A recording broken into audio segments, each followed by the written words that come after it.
All right, I'm doing this video to explain to you why you should not buy Moog ball joints.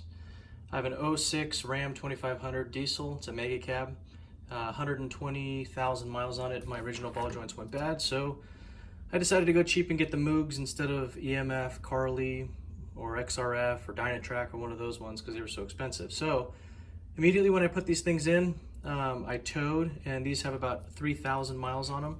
And the wandering around the highway was so bad that when I would pass a semi towing the toy hauler I have out here, I would almost lose control of the car. So I pulled the ball joints out, and this is the upper ball joint. This was on the driver's side. This is up and down play as normal on the upper ball joint because it seats in the knuckle. But look at this. That lateral play is not supposed to happen on the upper ball joint, and they're already worn. So that was moving along with my lower ball joint and caused me to almost lose control. So what I did was I got the EMF ball joints.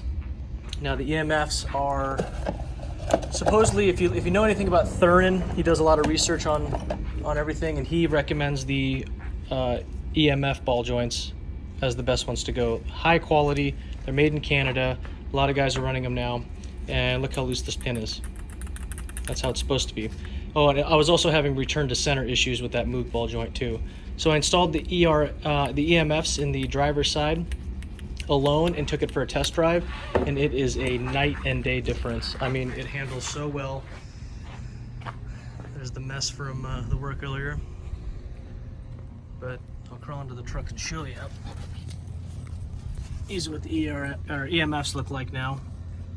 They actually have a nylon nut, so you don't have to use a castle nut with the pin.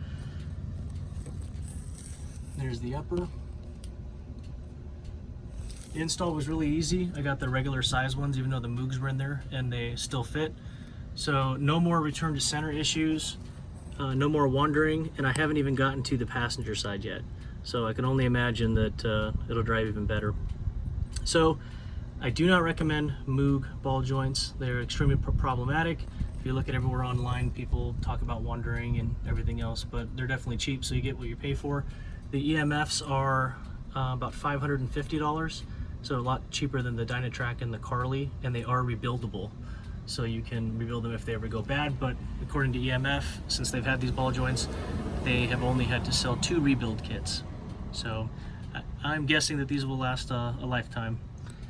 So thanks a lot, and don't buy Moog.